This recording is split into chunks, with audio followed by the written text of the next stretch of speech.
Hello दोस्तों, नमस्कार, सुप्रभातम। मैं आपका दोस्त डी के व्यास एक बार पुनः व्यास एजुकेशन हब के इस मंच पर आपका हार्दिक अभिनंदन करता हूं। दोस्तों, हम वैदिक सभ्यता पढ़ रहे थे और वैदिक सभ्यता में हमने वैदिक साहित्य को पढ़ा। वैदिक साहित्य को पढ़ने के बाद जो ऋग्वैदिक कालीन राजनीतिक, सामाजिक और आर्थिक जो जीवन दर्शन था उसके बारे में हमने पढ़ लिया था। दोस्तों, अब हम जो वैदिक सभ्यता है उस वैदिक सभ्यता का दूसरा वाला भाग अर्थात उत्तर वैदिक पीरियड अब हम पढ़ने वाले हैं। दोस्तों, बात करें उत्तर वैदिक काल की। उत्तर वैदिक काल,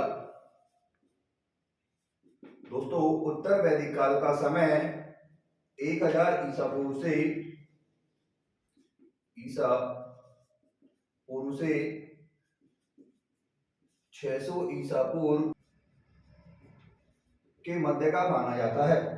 दोस्तों, हमने बात की थी जो भौगोलिक विस्तार, ऋग्वैदिक काल का जो भौगोलिक विस्तार है वो हमने देखा। जो सिंधु और उसकी सहायक नदियां थी, सरस्वती तथा अन्य उनकी जो सहायक नदियां, उनका जो अपवा क्षेत्र था वो सप्त सैंधव प्रदेश ऋग्वैदिक कालीन युग था, उसका भौगोलिक विस्तार माना जाता था। जबकि उत्तर वैदिक काल की बात करें दोस्तों, तो उत्तर वैदिक काल का जो भौगोलिक विस्तार है वो हमें गंगा यमुना दोआब तक देखने को मिलता है। कहां तक देखने को मिलता है? गंगा यमुना दोआब तक देखने को मिलता है। दोस्तों, ये तो हुई इसकी भौगोलिक विस्तार की बात। तो एक बार नोट कर लीजिए, भौगोलिक विस्तार। भौगोलिक विस्तार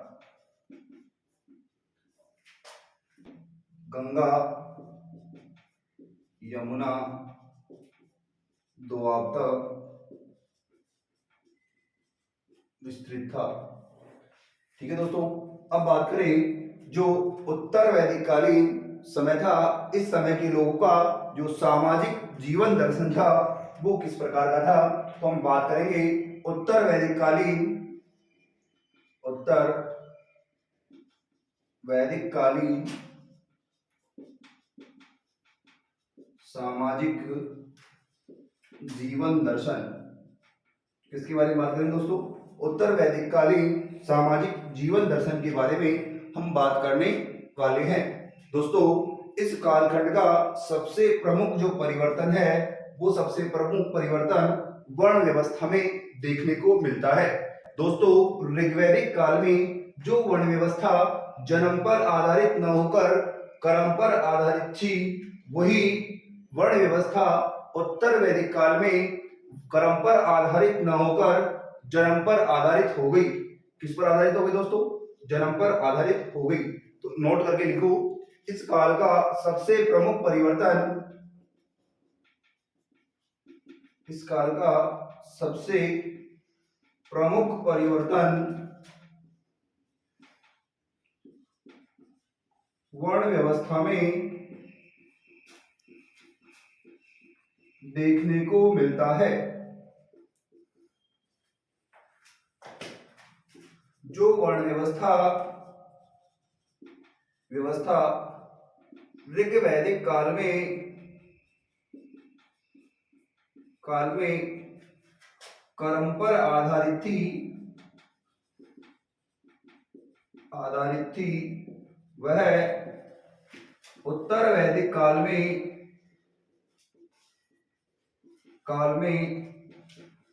जन्म पर आधारित हो गई।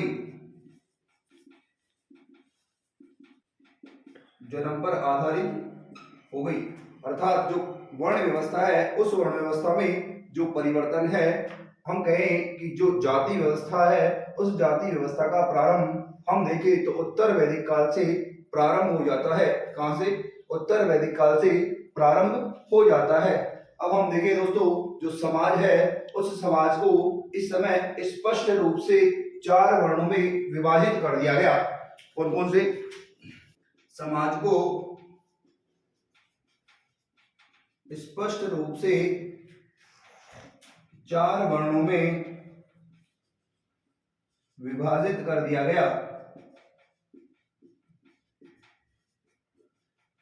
दोस्तों, वो 4 वर्ण थे: ब्राह्मण, क्षत्रिय, वैश्य और शूद्र। अर्थात अब जो व्यक्ति जिस वर्ण व्यवस्था में जन्म लेगा वो उसी वर्ण का कहलाएगा। अर्थात यदि किसी व्यक्ति ने ब्राह्मण के घर जन्म लिया तो वो ब्राह्मण कहलाएगा, चाहे उसका पैसा क्षत्रिय ही क्यों न हो, क्षत्रिय हो, और क्षत्रिय ने क्षत्रिय के घर जन्म लिया हो तो वह क्षत्रिय ही कहलाएगा। वैश्य के घर जन्मा बालक वैश्य तथा शूद्र के घर जन्मा बालक शूद्र ही कहलाएगा, चाहे उनके कर्म क्षत्रिय जैसे, ब्राह्मण जैसे या वैश्य व शूद्र जैसे क्यों ना हो। अर्थात वह जिस वर्ण में जन्मा उसी वर्ण में जन्मा वह कहलाएगा। तो इस प्रकार की वर्ण व्यवस्था हमें उत्तर वैदिक काल में देखने को मिली। तो सबसे प्रमुख परिवर्तन क्या हुआ उत्तर वैदिक काल में? वर्ण व्यवस्था में परिवर्तन हमें देखने को मिलता है। अब दोस्तों जो ये वर्ण व्यवस्था थी, इस वर्ण व्यवस्था में उत्तर वैदिक काल में जो ब्राह्मण वर्ग था उस ब्राह्मण वर्ग की सर्वोच्चता स्थापित करने का प्रयास किया गया। तो लिखो ब्राह्मण वर्ग की सर्वोच्चता स्थापित करने का प्रयास किया गया तथा ब्राह्मण के मुख्यतः 6 कार्य बताए गए कि ब्राह्मण को कौन कौन से 6 कार्य दिए गए। वो थे अध्ययन करना, अध्यापन करवाना, यज्ञ करवाना, दान लेना और दान देना। ये प्रमुख 6 कार्य ब्राह्मण के तय किए गए। कौन कौन से दोस्तों? नंबर 1 अध्ययन करना, दूसरा अध्यापन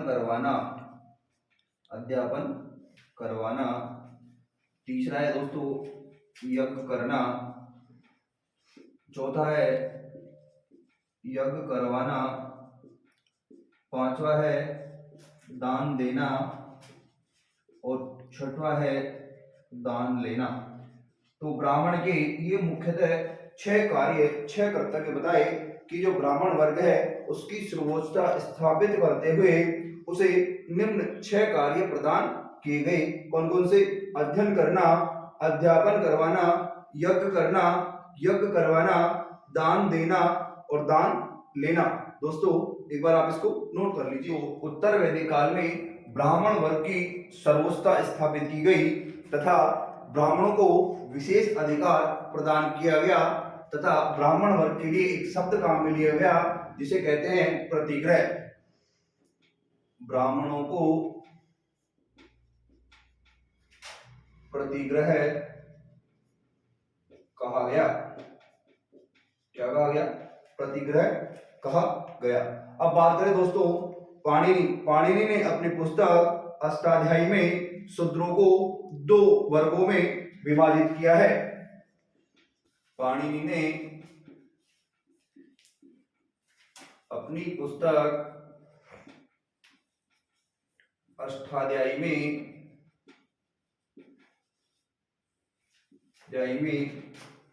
शूद्र वर्ण को 2 वर्गों में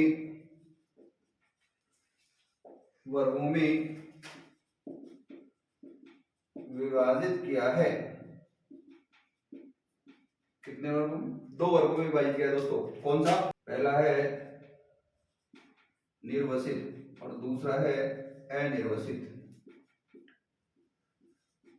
निर्वसित वो है जो कि समाज से उसको क्या कर दिया हो? बाहर कर दिया हो। ऐसा वर्ग जो शुद्ध वर्ग का है जिसको समाज ने क्या कर दिया हो? बाहर कर दिया हो समाज से। और अनिर्वसित जिसको समाज में जगह मिली हुई है वो अनिर्वसित वर्ग कहलाता था। तो पाणिनि ने अपनी पुस्तक अष्टाध्यायी में शूद्र वर्ण को 2 वर्गों में विभाजित किया, निर्वसित और अनिर्वसित। अब बात करें दोस्तों जो स्त्रियों की स्थिति है वो उत्तर वैदिक काल में किस प्रकार की थी। हमने बात की कि जो ऋग्वैदिक काल है उस ऋग्वैदिक काल में स्त्रियों को जो इस समय की जो संस्थाएं थी उन संस्थाओं में भाग लेने का अधिकार था। अर्थात सभा में जो स्त्रियां भाग लेती थी उन्हें सभावती कहा जाता था। जबकि उत्तर वैदिक काल में स्त्रियों को इन सभाओं में भाग लेने से वंचित कर दिया गया। क्या? अर्थात उनका स्थान पहले की अपेक्षा कम कर दिया गया और उनकी स्थिति उत्तर वैदिक काल में निराशाजनक रही। कैसी रही? निराशाजनक। तो हेडिंग डालो, उत्तर वैदिक काल में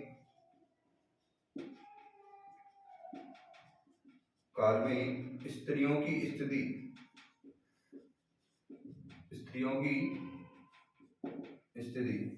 इसमें लिखो दोस्तों, जो उत्तर वैदिक काल है, इस उत्तर वैदिक काल में स्त्रियों की स्थिति असम्मानजनक हुई। इस काल में स्त्रियों की स्थिति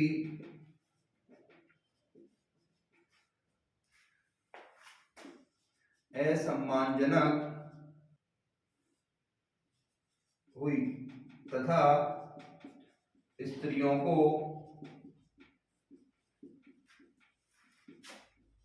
शिक्षा से भी वंचित कर दिया गया।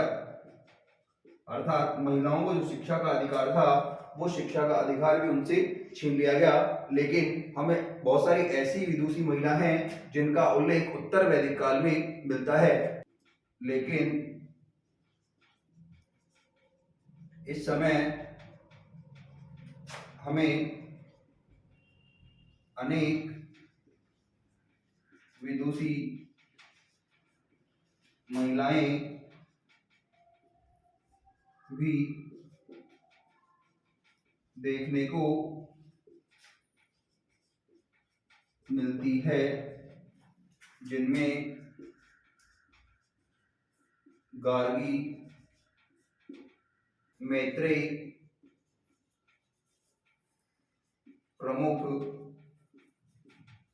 मानी जाती है। एक और नोट करके लिखो, इस काल में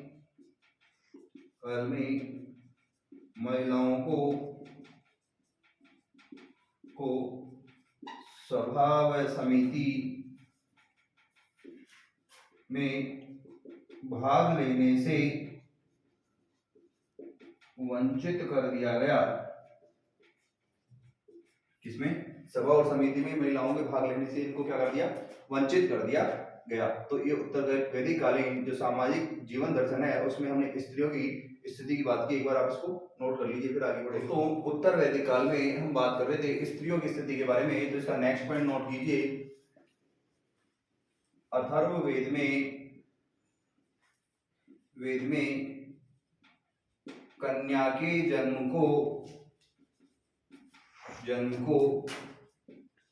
कष्ट का सूचक माना गया है। किसका? कष्ट का सूचक माना गया है। अर्थात इस समय आगे कोई कन्या का जन्म होता था तो ये लोग वर्तमान परिस्थिति जो हमारे देश में या विश्व भर में हमें देखने को मिल रही है कि नारियों के असम्मान की, वैसी स्थिति इस उत्तर वैदिक काल में भी हमें देखने को मिलती है। तो अथर्ववेद में उल्लेख है कि यदि कोई किसी के घर कन्या का जन्म होता था तो उसे कष्ट का सूचक माना जाता था।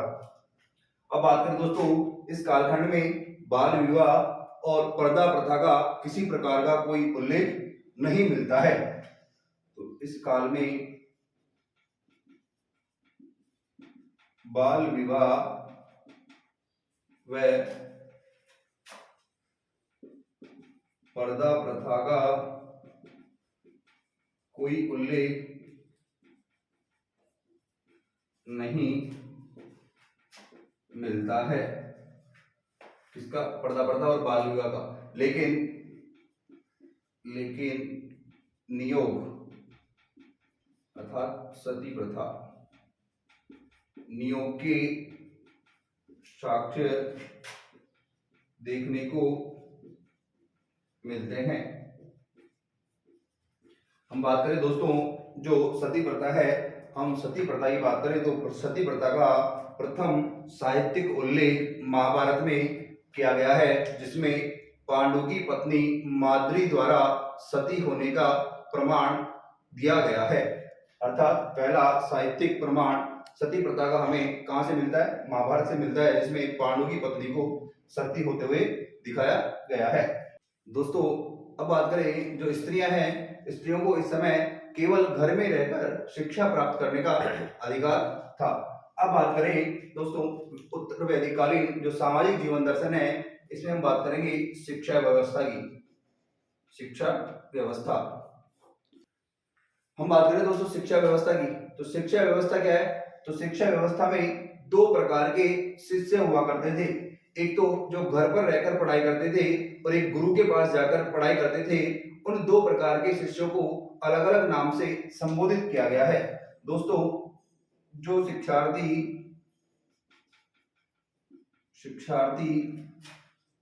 घर पर रहकर पढ़ाई करता था उसे गृहवासी तथा गुरुकुल में रहकर पढ़ने वाला बालक अंतेवासी कहलाता था। क्या कहलाता था दोस्तों? अंतेवासी। अर्थात जो घर पर रहकर जो शिक्षा प्राप्त करता था उसे गृहवासी, और घर के बाहर गुरु के पास जाकर के जो शिक्षा प्राप्त करता उसे अंतेवासी के नाम से जानते थे। हम देखें दोस्तों जो ये शिक्षा व्यवस्था है, एक शिक्षा व्यवस्था का प्रारंभ उपनयन संस्कार से प्रारंभ माना जाता था। दोस्तों ये शिक्षा व्यवस्था है, इस शिक्षा व्यवस्था की शुरुआत उपनयन संस्कार के द्वारा होती थी। किसके द्वारा? उपनयन संस्कार के द्वारा होती थी। उपनयन संस्कार शिक्षा प्रवेश का प्रथम संस्कार था, अर्थात शिक्षा की शुरुआत उपनयन संस्कार के बाद ही होती थी।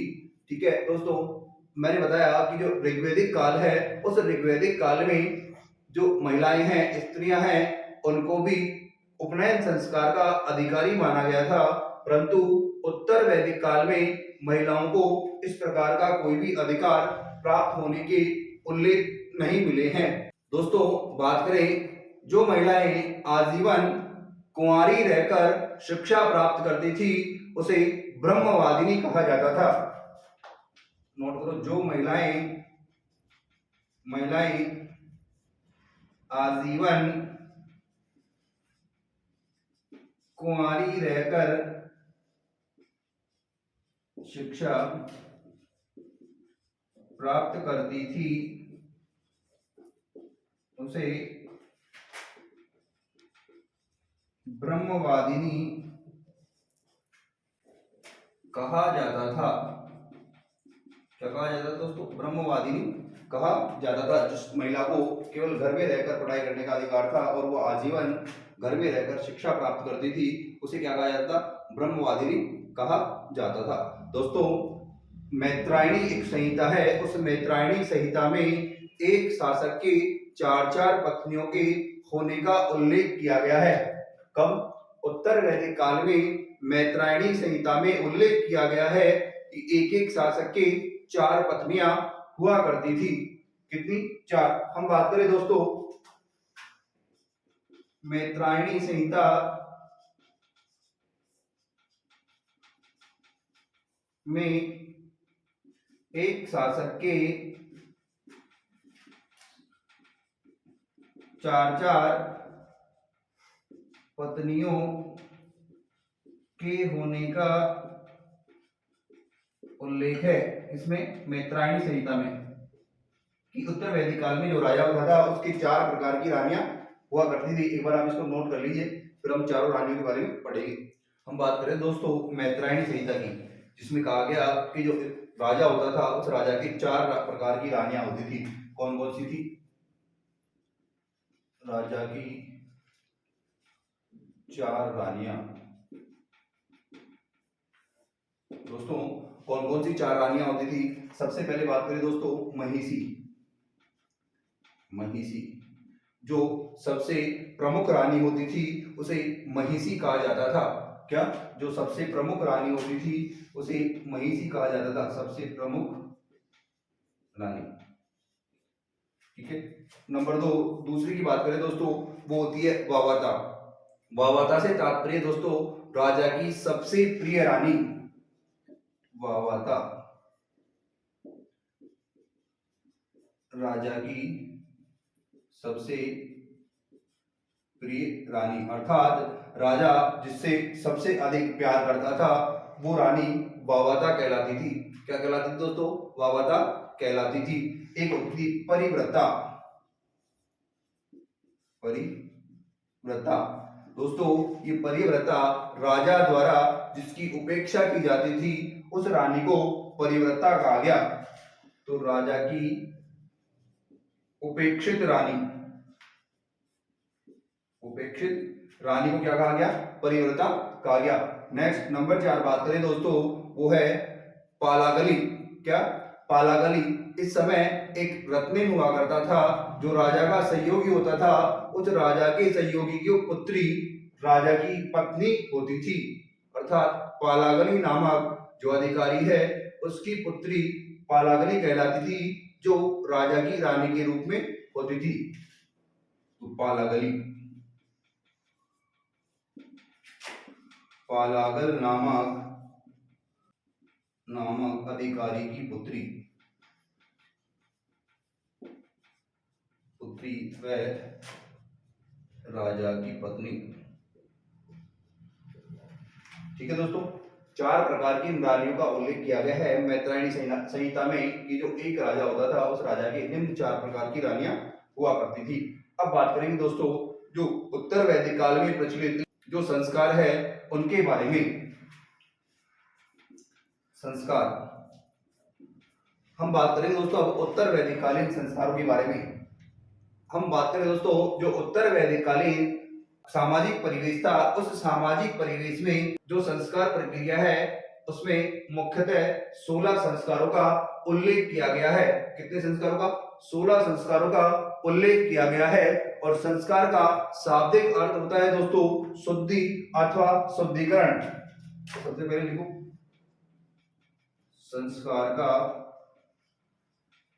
अर्थ होता है शुद्धि अथवा शुद्धिकरण। क्या होता है दोस्तों? शुद्धि अथवा शुद्धिकरण संस्कार का अर्थ होता है व्यक्ति के जीवन में वे कर्तव्य और अधिकार जिनको पूरा करने के लिए वह जीवन पर्यंत कार्य करता रहता था, वो सब कार्य इन संस्कारों के माध्यम से ही पूर्ण होते थे। दोस्तों हमारे शास्त्रों में 16 संस्कारों का उल्लेख है। हमारे धर्म शास्त्रों में 16 संस्कारों का उल्लेख किया गया है, जिसमें बात करें पहला संस्कार होता है दोस्तों उसे कहते हैं गर्भधारण। गर्भधारण संस्कार। कौन सा संस्कार दोस्तों? गर्भधारण संस्कार। गर्भधारण संस्कार से तात्पर्य दोस्तों जब स्त्री प्रथम बार अपने गर्भ को धारण करती है तब यह संस्कार पूर्ण किया जाता है। इसे हम पुत्रेष्टि संस्कार भी कहते हैं। क्या? इसे पुत्रेष्टि संस्कार भी कहते हैं। क्या कहते हैं? पुत्रेष्टि संस्कार भी कहते हैं। इसके बाद में दोस्तों जो दूसरा संस्कार है वो है पुंसवन संस्कार। पुंसवन संस्कार दोस्तों इस संस्कार में गर्भधारण के तीसरे महीने में घर वालों द्वारा पुत्र रत्न की प्राप्ति के लिए ये संस्कार किया जाता था। जो महिला होती थी उस महिला के गर्भ में कौन सा बच्चा है किसी को पता नहीं रहता था, तो लोग बागों को ये रहता था कि हमारे घर में केवल किसकी प्राप्ति हो? पुत्र रत्न की प्राप्ति हो, और उसके लिए वो संस्कार करते थे पुंसवन संस्कार। तो लिखो, गर्भ के तीसरे महीने में पुत्र रत्न की प्राप्ति हेतु किया गया संस्कार। किसके लिए? पुत्र रत्न की प्राप्ति के लिए किया गया संस्कार। एक बार आप इसको नोट कर लीजिए दोस्तों, फिर इसके आगे हम पढ़ेंगे सीमांतोनयन संस्कार। तो तीसरे संस्कार की बात करें तो तीसरा संस्कार है सीमांतोनयन सीमांतोन्नयन संस्कार। कौन सा दोस्तों? सीमांतोन्नयन संस्कार। यह संस्कार बालक को अशुभ या अमंगलकारी शक्तियों से बचाने के लिए किया जाता था।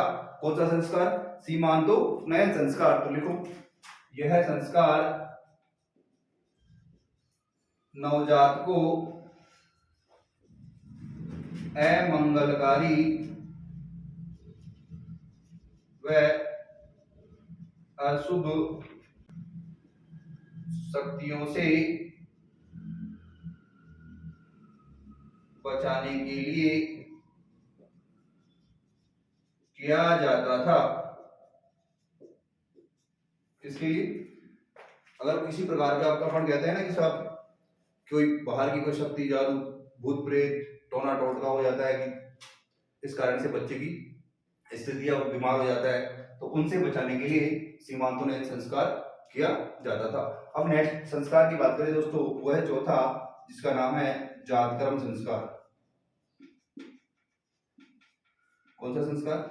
जातकर्म संस्कार। जब शिशु का जन्म होता था दोस्तों, तो जन्म होने के बाद में ये पहला संस्कार है, शिशु के जन्म होने के बाद किया जाने वाला पहला संस्कार। ठीक है, जब बालक ने आज जन्म ले लिया, तो जन्म जब लेता है बालक, तो क्या होता है कि घर का जो सबसे बड़ा होता है, सबसे बड़ा व्यक्ति चांदी की चम्मच या सोने की चम्मच से उससे थोड़ा सा दही या शहद चटा करके उसे उसकी दीर्घ आयु की कामना करते हैं कि इसका आयु क्या हो, बहुत लंबी हो। तो जातकर्म संस्कार के बारे में लिखो, यह है बालक के जन्म के बाद किया जाने वाला प्रथम संस्कार है। इसमें घर के वरिष्ठ सदस्य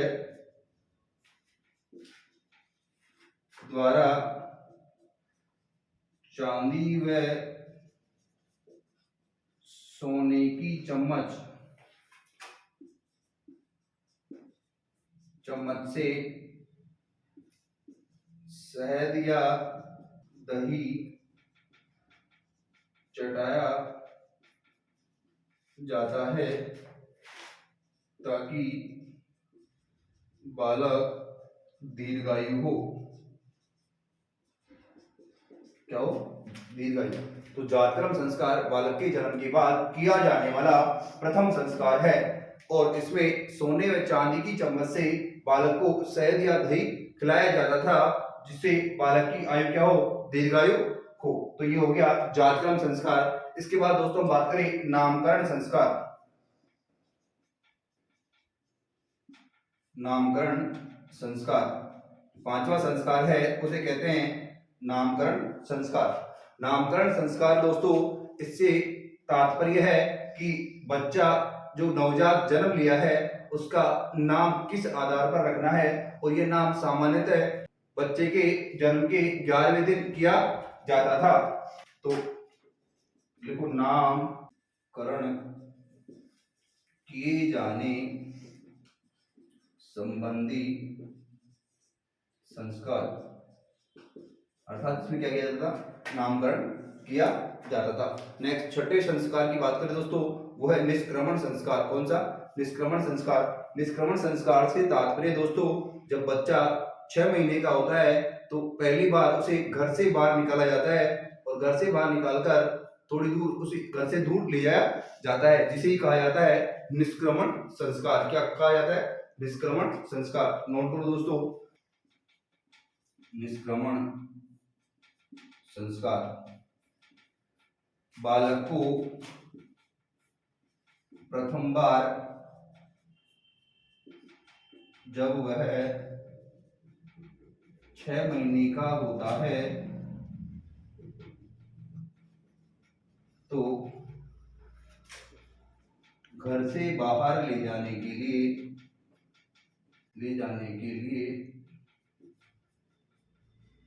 किया गया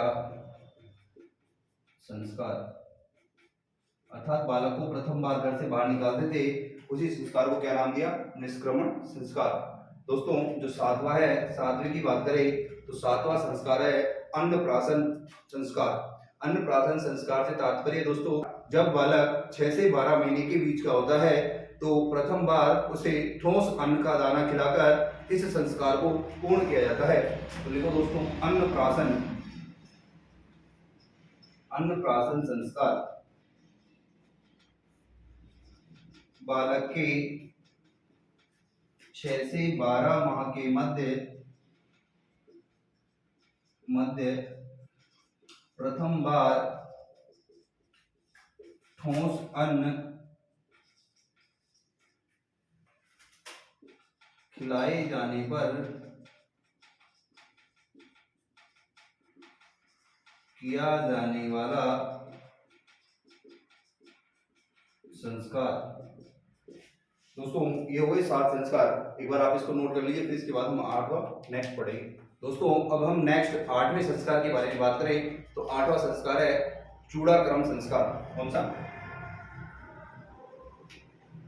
चूड़ाक्रम संस्कार। दोस्तों इसे हम आम भाषा में जड़ूला संस्कार भी कहते हैं, जड़ूला। दोस्तों इसे जड़ूला संस्कार, मुंडन संस्कार या चोल संस्कार भी कहते हैं, चोल संस्कार भी कहते हैं। दोस्तों ये चूड़ाक्रम संस्कार बालक जब 1 वर्ष का होता है तो उस 1 वर्ष के दौरान या फिर उसके बालक के जो तीसरा वर्ष है उस तीसरे वर्ष के दौरान यह संस्कार किया जाता था। तो लिखो, बालक के प्रथम या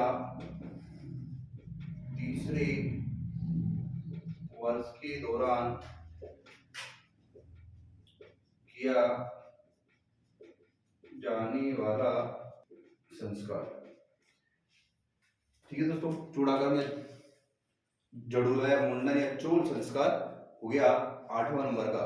बात करें दोस्तों नेक्स्ट जो 9वां है हमारा, इसे कहते हैं कर्णवेधन संस्कार। 9वां है दोस्तों वो है कर्णवेधन, कर्णवेधन संस्कार। कौन सा है? कर्णवेधन संस्कार। कर्णवेधन संस्कार से तात्पर्य दोस्तों, जब बालक के कानों को छेदकर उसमें किसी प्रकार के आभूषण पहनाए जाते थे, उन आभूषणों को पहनाने का उद्देश्य होता था दोस्तों कि जो बालक है उस बालक को बाहरी जो रोग होते हैं उन बाहरी रोगों से बचाया जा सके, अर्थात जो प्राकृतिक आपदाएं हैं उन प्राकृतिक आपदाओं से बचाने के लिए यह संस्कार किया जाता था। तो लिखो इसमें बालक के कानों को भेदकर उनमें स्वर्ण आभूषण पहनाए जाते थे ताकि बालक को बाहरी रोगों से बचाया जा सके, बचाया जा सके। दोस्तों ये हो गया आपका 9वां कर्णवेधन संस्कार। और अब हम बात करेंगे दोस्तों हमारे 10वें संस्कार के बारे में, और वह है विद्यारंभ संस्कार। विद्यारंभ संस्कार।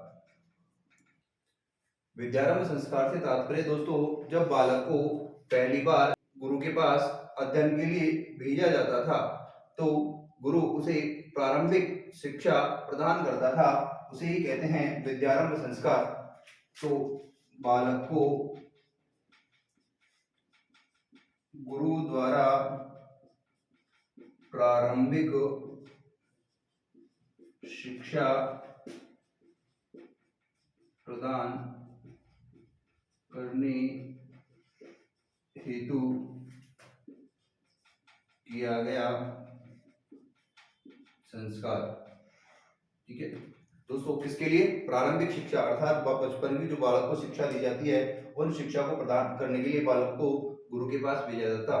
ठीक है, और नेक्स्ट हमारा 11वां जो संस्कार है दोस्तों, उसे हम कहते हैं उपनयन संस्कार। कौन सा? उपनयन संस्कार। अब जो ये प्रारंभिक शिक्षा है, इस प्रारंभिक शिक्षा के बाद में जो उच्च शिक्षा होती है, उच्च शिक्षा के लिए बालक को अपने घर से दूर जाना पड़ता था दोस्तों, और इसलिए एक संस्कार होता था जिसका नाम है उपनयन संस्कार।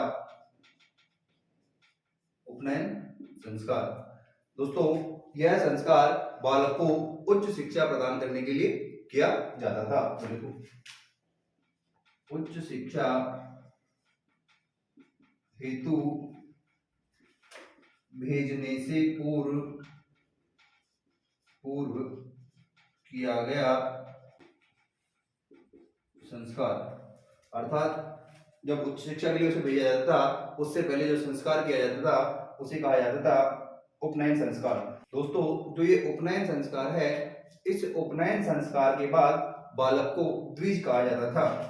लिखो, इस उपनयन संस्कार के बाद बालक को द्विज कहा जाता था। ठीक है दोस्तों, तो ये हो गया कौन सा 11वां संस्कार हो गया। अब इस संस्कार में, उपनयन संस्कार के समय दोस्तों, जो बालक होता है उस बालक को जनेऊ धारण करवाई जाती थी। तो ये भी लिख लो इसमें, इस संस्कार के दौरान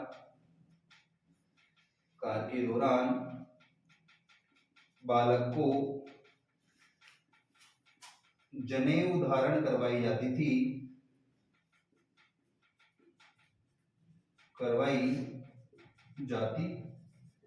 दोस्तों, ये जनेऊ होती थी ना, ये 3 धागों से मिलकर के बनी होती थी, और ये 3 धागे रजोगुण, तमोगुण और सतोगुण तीनों के प्रतीक मानी जाती थी। ठीक है, तो जनेऊ धारण भी कौन से संस्कार से? उपनयन संस्कार से मानी जाती है। अब जो इसका नेक्स्ट संस्कार है दोस्तों, वो है वेदारंभ संस्कार। वेदारंभ संस्कार दोस्तों, उच्च शिक्षा के बाद में गुरु बालक को वेदों की शिक्षा देता था, और वेदों की शिक्षा से पूर्व किया जाने वाला संस्कार वेदारंभ संस्कार कहलाता था। तो वेदों की शिक्षा से पूर्व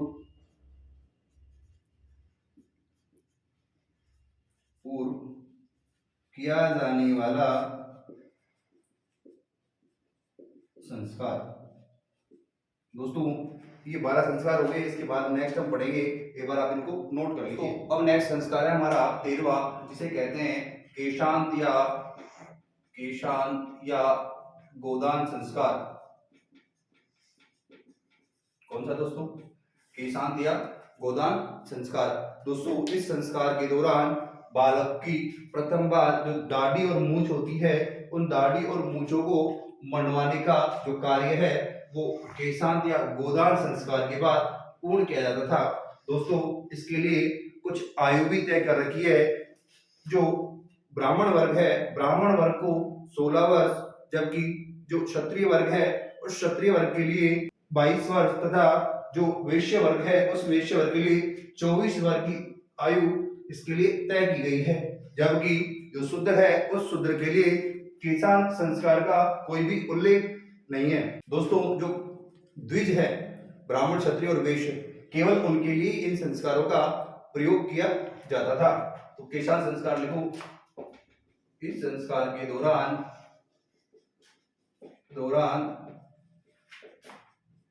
बालक की प्रथम बार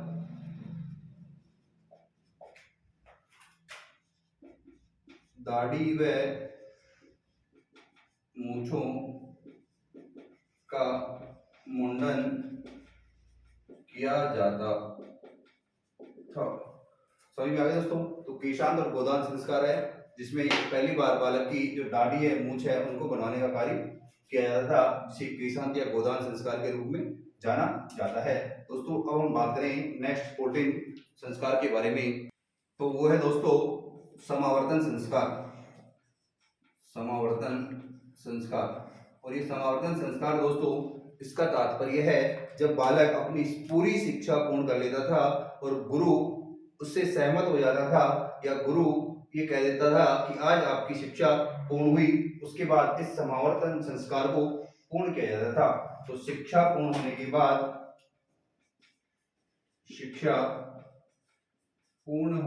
बाद किया जाने वाला संस्कार, ठीक है, तो विद्या की समाप्ति पर किया जाने वाला संस्कार कौन सा है? समावर्तन संस्कार। और 15वां संस्कार है दोस्तों विवाह संस्कार। विवाह संस्कार। विवाह संस्कार से तात्पर्य दोस्तों यह एक मनुष्य को गृहस्थ आश्रम में प्रवेश करने वाला संस्कार है, जिसमें यह माना जाता है कि यह संस्कार स्त्री और पुरुष दोनों के लिए सामूहिक रूप से अपनाया जाने वाला संस्कार है, जिसमें विवाह मुख्यतः दो प्रकार से किए जाते थे, अर्थात विवाह दो चरणों में या दो विधियों में पूर्ण होता था। तो दो विधियां कौन कौन सी है? एक तो पाणी ग्रहण संस्कार और दूसरा है सप्तपदी। पाणी ग्रहण संस्कार से तात्पर्य दोस्तों जब वर और वधु अपने दाहिने हाथ को थामकर कुछ वादे करते हैं कि जीवन पर्यंत हम साथ रहेंगे। उसी प्रकार सप्तपदी से तात्पर्य दोस्तों जब दोनों वर और वधु अग्नि के समक्ष 7 फेरे लेकर अपने जीवन पर्यंत साथ रहने की कसमें खाते हैं, उसे हम सप्तपदी कहते हैं। विवाह संस्कार के बारे में लिखो दोस्तों। विवाह संस्कार। विवाह संस्कार बालक को गृहस्थ आश्रम में प्रवेश कराने वाला संस्कार माना जाता है, जिसमें विवाह दो चरणों में पूर्ण होने की स्थिति बताई गई है। तो कौन कौन सी है दो स्थिति? नंबर एक है पाणी ग्रहण। पाणी ग्रहण वर वधु द्वारा अपना दाहिना हाथ एक दूसरे द्वारा थामकर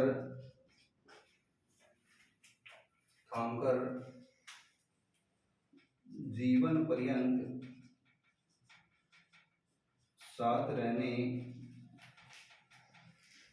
की कसमें व वादे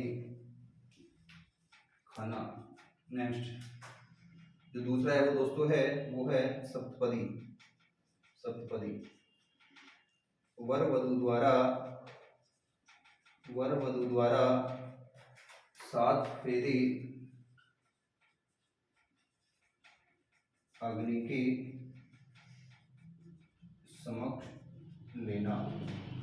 ठीक है दोस्तों, तो विवाह संस्कार इस प्रकार से पूर्ण किया जाता था, जो कि बालक को गृहस्थ आश्रम में प्रवेश कराता था। और विवाह मुख्यतः दो चरणों में पूर्ण किया जाता था, पाणिग्रहण संस्कार और सप्तपदी के माध्यम से।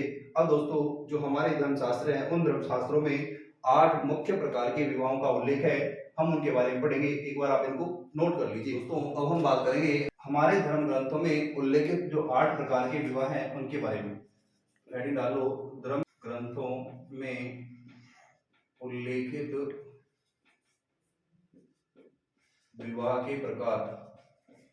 विवाह के प्रकार तो कितने प्रकार है? 8 प्रकार है दोस्तों। कितने प्रकार है? 8 प्रकार हैं। और 8 प्रकार कौन कौन से हैं? सबसे पहले आता है दोस्तों वो है प्रजापति विवाह। प्रजापत्य विवाह। प्रजापत्य विवाह से तात्पर्य दोस्तों ऐसा विवाह जिसमें वर पक्ष द्वारा कन्या को जो वधु है उस वधु के पिता के द्वारा मांगा जाता है, तो उसे हम कहते हैं प्रजापत्य विवाह। तो लिखो दोस्तों, वर पक्ष द्वारा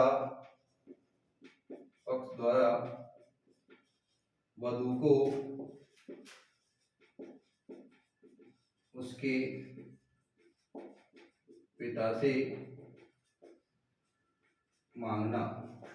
ठीक है, तो कौन सा विवाह है? प्रजापत्य विवाह कहलाता है। क्या होता है दोस्तों इसमें? जो वर होता है वो वर पक्ष जाता है, जो वधु होती है उसके पिता के पास, उसके पिता को कहता है कि ये हमारा बच्चा है और ये आपकी जो पुत्री है उससे विवाह करना जाता है। इस प्रकार से जो प्रजापत्य विवाह है वो पूर्ण किया जाता है। दूसरी बात करें दोस्तों, दूसरा है दोस्तों आर्ष विवाह। आर्ष विवाह में दोस्तों जो वर पक्ष है वो वर पक्ष वधु पक्ष के जो पिता है उस वधु के पिता को एक जोड़ी बैल या दो गायें भेंट के रूप में प्रदान करता है। तो लिखो आर्ष विवाह। इस विवाह में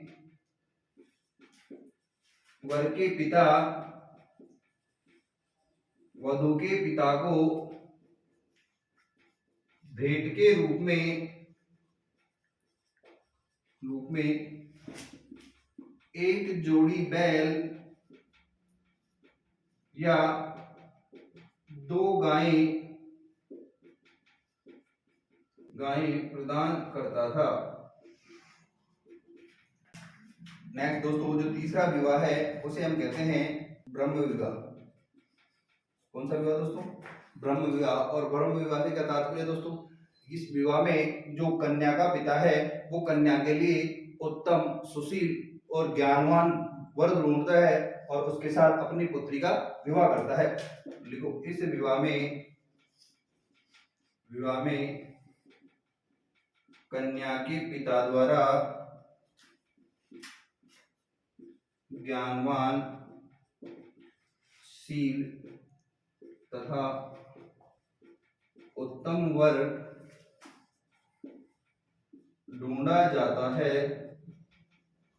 जिसके साथ वह कन्या का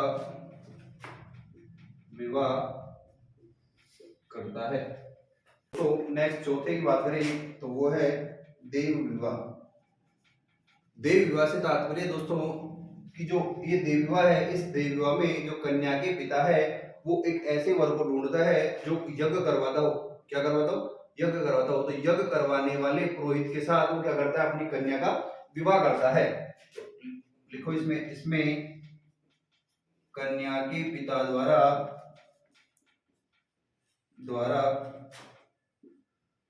यज्ञ करवाने वाले पुरोहित के साथ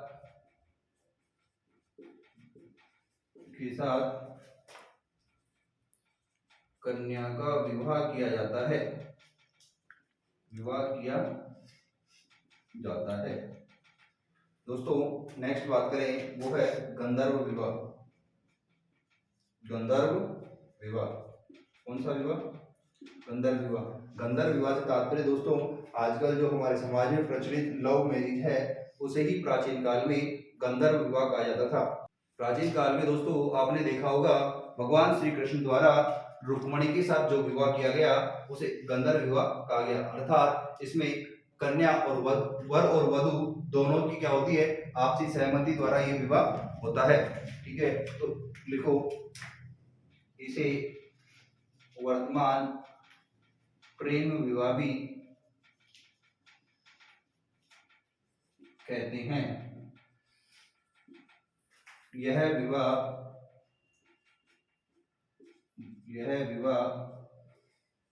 वर व वधु की आपसी सहमति द्वारा किया जाता है। कौन सा हो गया दोस्तों? गंधर्व विवाह। इसके बाद हम छठवां पढ़ेंगे दोस्तों असुर विवाह। एक बार आप इनको नोट करो। तो अब हम बात करें हमारा जो छठवां विवाह है उसे कहते हैं असुर विवाह। कौन सा विवाह? असुर विवाह। असुर विवाह से तात्पर्य दोस्तों कन्या के बदले जो कन्या का पिता है उसे धन देकर कन्या को लेना आसुर विवाह कहलाता है। तो कन्या के बदले धन लेकर विवाह करना कौन सा विवाह कहलाएगा? आसुर विवाह कहलाएगा। नेक्स्ट बात करें दोस्तों सातवें विवाह की, वो है राक्षस विवाह। राक्षस विवाह।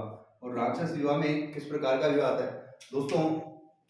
कोई जबरदस्ती किसी का अपहरण कर, ठीक है, उसमें मान लो कन्या की अनुमति नहीं है और कन्या की अनुमति के बिना उसको जबरदस्ती उठाकर ले जाए और उसके साथ विवाह कर ले, उसे कहते हैं हम राक्षस विवाह। देखो कन्या की अनुमति के बिना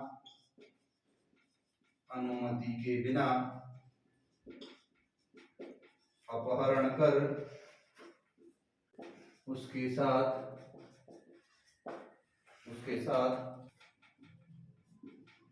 विवाह करना। तो ये कौन सा हो गया? राक्षस विवाह हो गया। अब हम बात करें दोस्तों नेक्स्ट जो 8वां है उसे कहते हैं हम पैशाच विवाह।